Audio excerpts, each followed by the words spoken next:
They say, oh my God, I see the way you shine. Take your hand, my dear, and place them both in mine. Bon les amis, on espère que vous allez bien. Bonjour.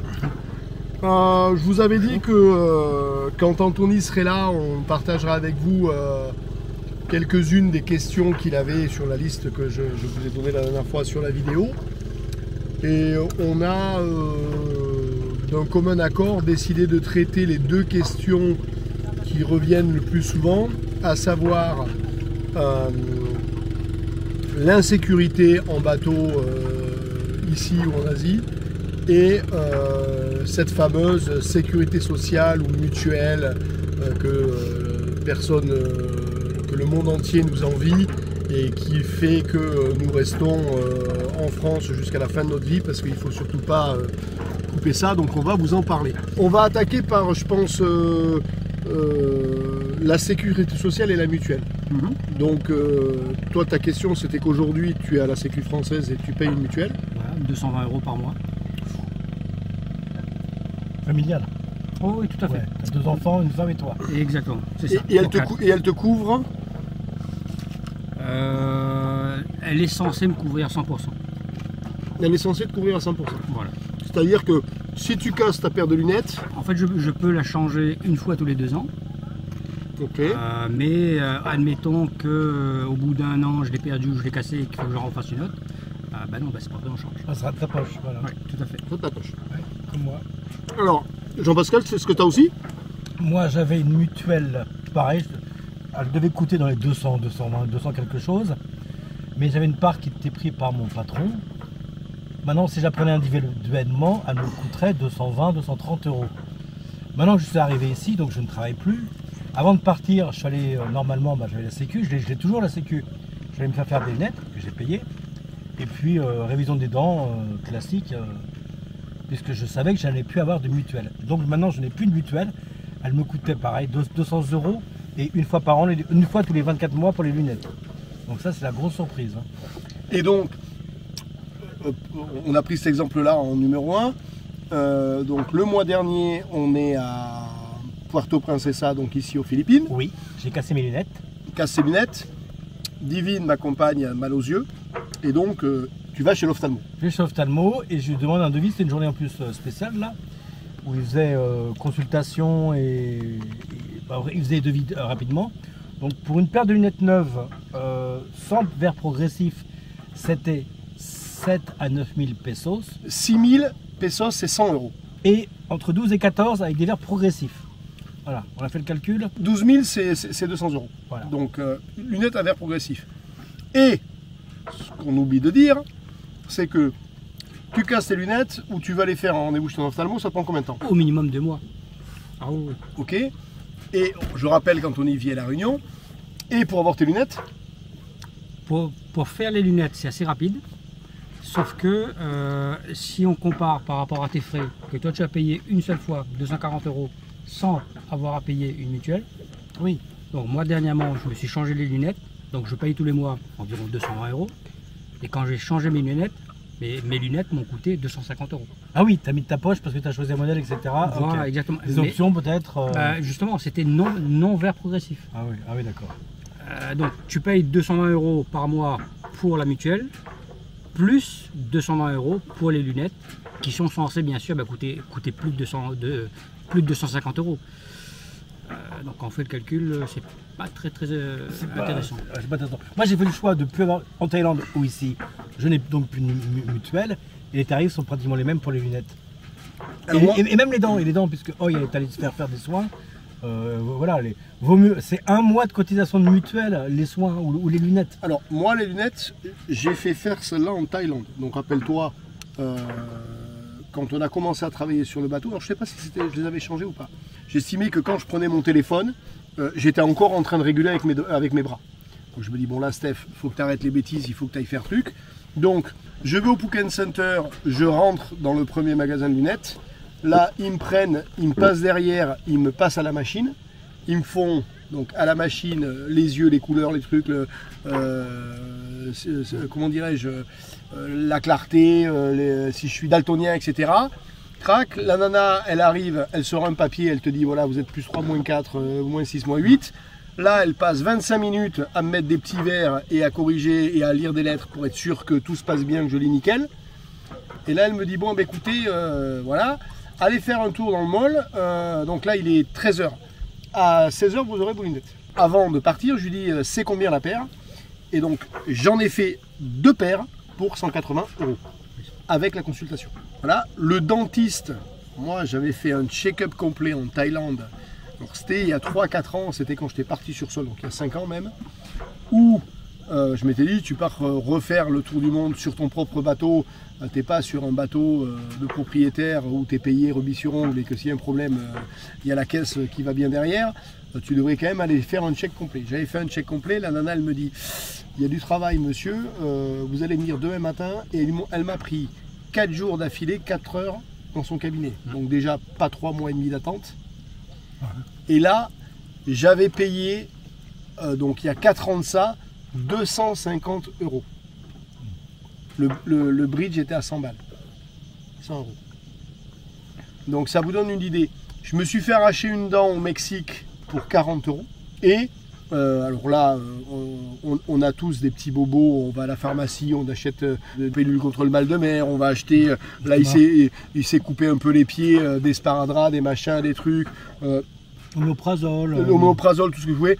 Bon, alors à chaque fois c'est une blinde, parce qu'il faut savoir qu'ici ils vendent les médicaments à la pièce. Donc ils vous en filent 12 et ça vous coûte 2,40 €. Quoi. Un bras cassé, c'est pareil. En Colombie, mon ancienne compagne avait son frère qui s'était pété le bras.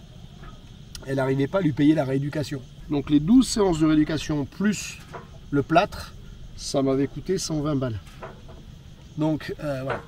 Et après, la deuxième question qu'on peut se poser, c'est, alors attention, c'est que les suppositions que ça ne nous arrive pas.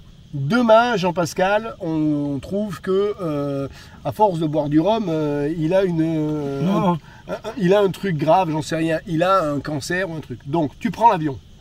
À toi frais. Tu vas rentrer en France. J'ai plus de mutuelle puisque j'ai arrêté. Voilà. Je vais à l'hôpital. Voilà. J'ai ma carte de sécu là.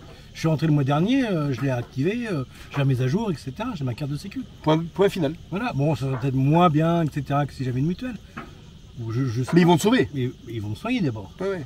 Donc tu n'auras peut-être pas la super chambre avec la super télé et le mec qui ronfle pas à côté de toi. Ça sera de ma poche, je sais pas. Je sais pas comment ça se passera. Mais sûr que non, ils vont pas te laisser mourir sur le minimum. J'aurai le minimum, donc je serai soigné. Voilà.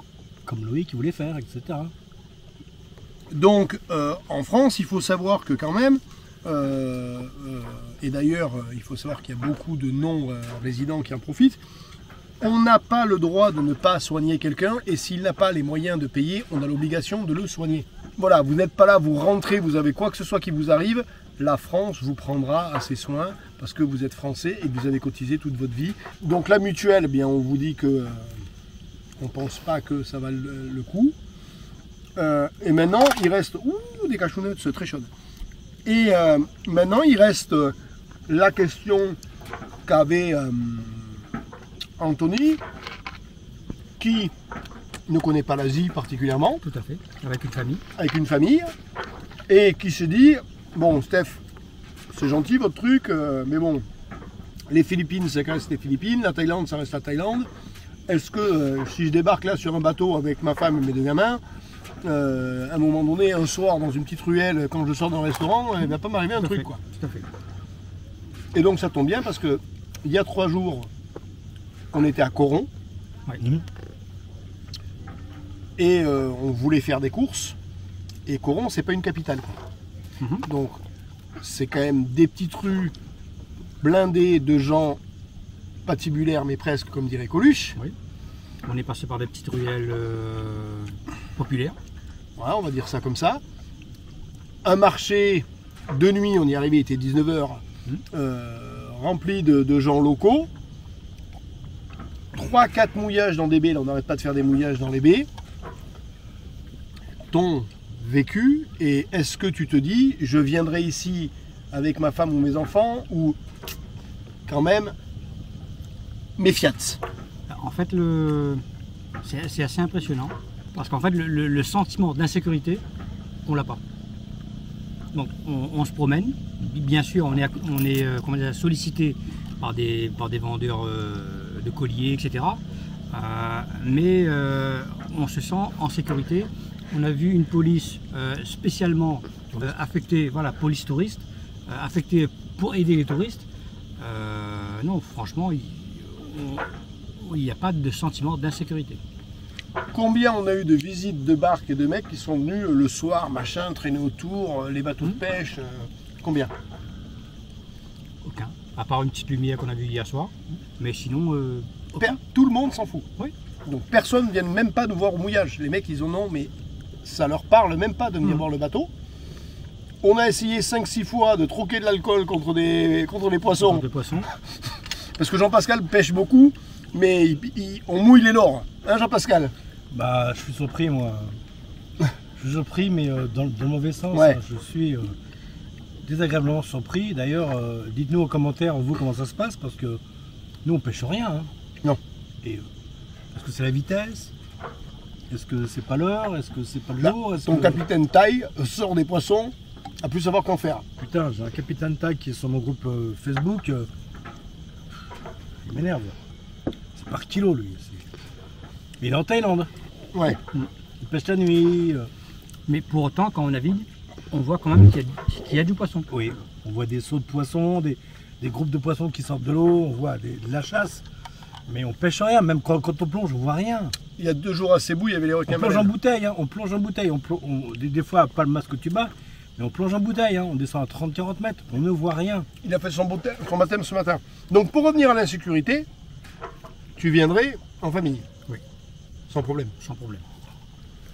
Voilà.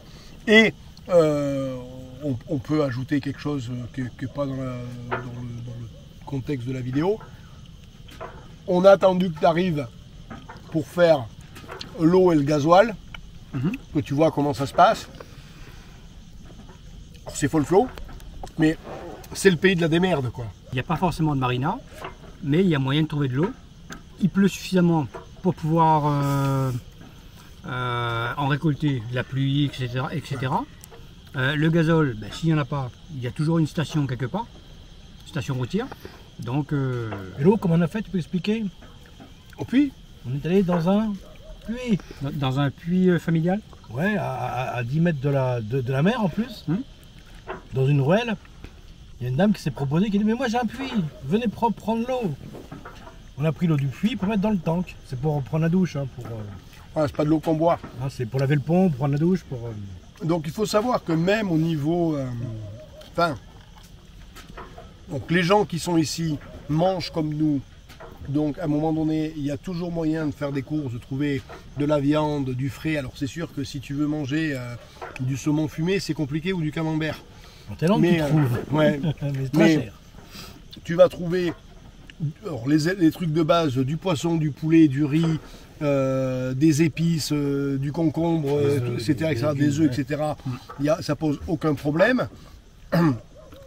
Et tout ce qui est flotte, gasoil, mais eux aussi, les bancas locales qui vont pêcher, etc., ils font le plein. Donc à un moment donné, il faut bien qu'ils les remplissent. Ouais. De l'eau, ils en ont. Et en ce qui concerne les frais, donc pour revenir sur le côté sécurité sociale, vous allez la perdre et surtout tu n'auras pas ta mutuelle et comment tu vas faire pour survivre à l'étranger. Dites-vous bien que le résident du pays dans lequel vous êtes doit avoir accès aux services de santé. Donc quand on est dans un pays comme la Thaïlande ou les Philippines ou ce que vous voulez, où le salaire moyen est de 200 ou 250 euros par mois, ces gens-là, il faut bien qu'ils puissent se soigner, qu'ils soignent les dents et qu'ils aient des lunettes et qu'ils arrivent à manger et à soigner. Donc c'est en rapport avec ça. Tout simplement, on sera aux États-Unis, c'est 1800 euros une dent, quoi. Et voilà. Donc il faut avoir une logique. Tout simplement. Est-ce que tu veux rajouter des trucs que tu as vus, qui t'ont chauffé? Profites-en, hein, tu les connais pas. Moi, j'en connais pas beaucoup. Enfin, il y en a quelques-uns que je connais personnellement, mais je les connais pas tous. Mais on est content de les. Voilà, on partage des trucs avec eux. Ils nous entendent toujours avec Jean-Pascal, donc ils t'entendent pas à toi. Vas-y. Hein. Qu'est-ce que je peux rajouter de plus? Sur ce que tu veux. Hein. Ah ouais. C'est vrai que bon, je connaissais un petit peu Maurice, et puis voilà. Maurice? Oui, l'île Maurice, Ah, pas, l'île pas Maurice Chevalier. Voilà. C'est vrai qu'au niveau des paysages ici, c'est assez... Insolent. oui, voilà, d'une beauté insolente. Non, c'est vraiment magnifique. Transparence de la mer. Ouais. Une baie tous les 2 heures. Oui, oui. Une cartographie Navionics qui est moyenne, Mhm. hein, on peut dire ça. Une clarté d'eau Insolente. hein, insolente aussi. Ouais. Les gens sont quand même super gentils. Pour le snorkeling, je trouve que c'est quand même On a vu deux, trois spots. rassurant. Ah, on a vu 2-3 spots Voilà. extraordinaires. Ouais. On est suivi par un bateau de milliardaire avec un hélicoptère, donc c'est que quand même c'est sécure. C'est notre annexe. L'annexe, ah ouais, tu avais la question de l'annexe, tu t'es demandé, voilà, motorisation de l'annexe Tout à fait. et Exactement. Tout le monde veut prendre un... Et donc c'est vrai que moi j'ai une annexe avec un moteur de 8 chevaux ouais, qui me paraissait suffisant. oui, Sauf qu'aujourd'hui quand je regarde, en fait l'annexe, je pense qu'il faut la réfléchir autrement. Plus comme aussi un outil de sécurité pour le bateau. Mhm. C'est la voiture. Voilà, et c'est un lien avec la terre rapide. Et donc, une urgence, oui, tout à fait. ramener ses courses. Et je sais ta aujourd'hui, bagnole. et voilà, et je sais aujourd'hui qu'à 8 chevaux, voilà, il faudrait au minimum un 20-25 chevaux pour avoir suffisamment de puissance pour tirer le bateau en cas de problème ou pour aller suffisamment vite pour régler un problème à droite et à gauche. Petit retour vite fait, on vous l'a fait à la bande franquette, c'est pas dedans. Tu as découvert notre façon de naviguer avec l'électronique. Oui. Le bateau est plein d'aller, on a tout ce qu'il faut. Mhm. Et la réalité, c'est que Voilà, au niveau batterie, au niveau électronique, et la réalité c'est quoi? C'est qu'au final, on utilise Navionics. le sondeur, Voilà, le sondeur, l'anémomètre pour savoir où est le vent et la vitesse du vent, et c'est tout. et voilà. Donc, finalement, surcharger son bateau, les grains, on les voit arriver, il n'y a pas besoin Tout à fait, d'allumer le radar. exactement. Ça passe tout seul, c'est pas des choses qui sont. Donc la simplicité, voilà, c'est quand même. Voilà, c'est pas insurmontable. Bien sûr, il faut toujours être prudent, être alerte, etc. Mais il y a moyen. On a pris 2 grains d'un à plus de 25 nœuds, grand voile complète. Qu'est-ce qu'on faisait? On mangeait? Oui. Voilà, c'est vrai que bien souvent, on se dit, bon, au-dessus de 14 nœuds, c'est dangereux, on ne sort pas, etc. Mais ça dépend comment on se met par rapport au vent. Donc voilà, il y a des choses comme ça qui peuvent faire peur, mais au final, quand on l'a vécu, on la domestique. Alors j'aimerais que tu nous parles un petit peu de ton mal de mer. Parce que c'était quand même quand tu es arrivé, je rencontre Anthony, je le connais pas, on discute un petit peu. Il me dit voilà, je viens faire un stage avec vous. Il arrive fatigué parce que 3 jours de voyage. Et on boit une bière, enfin pas une bière parce qu'il ne boit pas d'alcool, mais on boit un coca dans dans un petit bar de plage. Il me dit bon voilà Steph, il faut savoir que chaque fois que je sors en bateau, bon, je mets mon petit rototo, je nourris les poissons. À chaque fois. Et je suis sensible au mal de mer. Oui. Là, je lui dis, ça tombe bien, jeudi, j'annonce 35 nœuds. Et finalement, donc là, on est à une semaine passée. Mhm. Combien de rototo? 0. Combien de fois le mal de mer? 0. Voilà, on sent monter quelquefois, mais ça reste là, ça redescend. Alors, pas que je suis le gourou du mal de mer, hein, attention. Mais qu'est-ce que tu as fait différemment par rapport à ce que tu faisais d'habitude? Déjà, je pense qu'il est important d'accepter de tomber malade. Ça évite d'avoir le stress, justement, de tomber malade. Ensuite, c'est vrai qu'avec le voyage de l'avion, donc il y a eu quand même 3 jours de transfert, etc. Le fait que je suis venu aussi de Puerto Princesa à El Nido pendant pratiquement 5 heures derrière le minibus, sachant que je suis Sensible au mal de mer, donc ça n'a pas aidé. Enfin, ça n'a pas aidé. Si, au final, ça a aidé à me préparer. Et quand je suis arrivé sur le bateau, pendant les 3 jours difficiles que j'ai passés dans l'avion, dans les transferts, etc., au final, ça m'a préparé à être marinisé. En fait, à mariner. Ce qu'on a fait, c'est qu'au lieu de... Souvent, ce qu'il fait quand il est à la Réunion, tiens, vendredi, on fait une sortie, et puis, ou samedi, c'est voilà, ça, le week-end. J'arrive le samedi matin, je monte dans le bateau, je mets la bouffe pour la journée, hop, on lâche les amarres, on s'en va, et on sort, on prend la houle, et je mets mon rototo. Et là, quand il est arrivé, j'ai dit, bon, il a 3 jours de voyage dans les pattes. Jean-Pascal venait de se taper 3 jours de voyage dans les pattes. Donc tout le monde était plus ou moins fatigué. On est dans une baie où même si là, vous ne vous rendez pas compte, mais il y a toujours un petit mouvement de bateau. Entre le premier jour où tu es arrivé, tu as dormi à bord, où on n'a pas fait lourd parce que c'était le milieu de la journée, il n'y avait rien à faire. Ouais.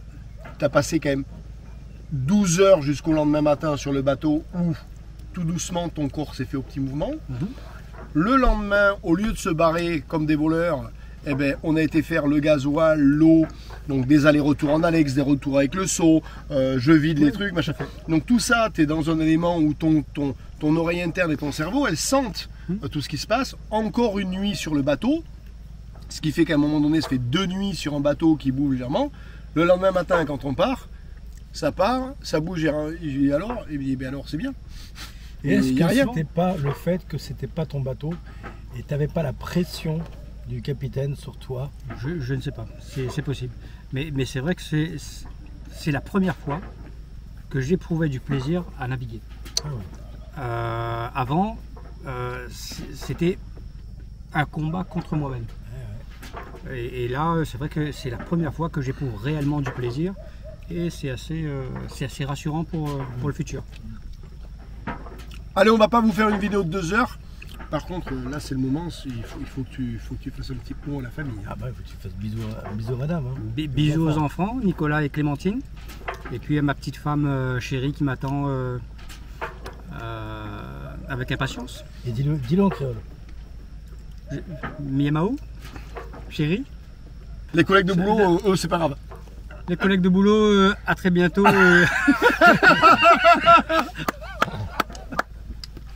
JP, t'as un petit mot à dire? Non, c'est bon, c'est... Le rhum est bon? Alors, on a été gâtés. Ah ouais. Les rhums arrangés, il y a 3 bouteilles. Là, la 3e là. Voilà, donc il est pas venu les mains vides. Donc voilà. Il y a du rhum là aussi. Hein. Il y a du rhum là aussi. Donc on a goûté ça. Il est arrivé avec des saucissons, des machins, des trucs, des croustillades de porc locales. Bon bref, on fait un petit apéro tous les soirs, on vit bien. Ouais. J'espère qu'ils vont apprécier le feedback et que voilà, ils auront un autre son de cloche que ma voix persistante où le moment donné ils se disent il essaie de nous vendre du rêve. Ils ont aussi un petit peu le feedback de Jean-Pascal qui depuis 1 an se dit voilà, j'ai bien fait, j'ai pas eu tort. Bien fait, oui. Et toi, voilà, j'espère que ces 2 semaines avec nous, tu vas te dire finalement c'est juste là, quoi, au bout du doigt. Oui. En fait, moi, ce que j'étais venu chercher, c'était savoir est-ce que c'est réellement possible. Ouais. Maintenant, j'ai la réponse. Voilà. Ce sera le mot de la fin. On vous remercie. On vous dit à bientôt. À bientôt. Ciao, ciao.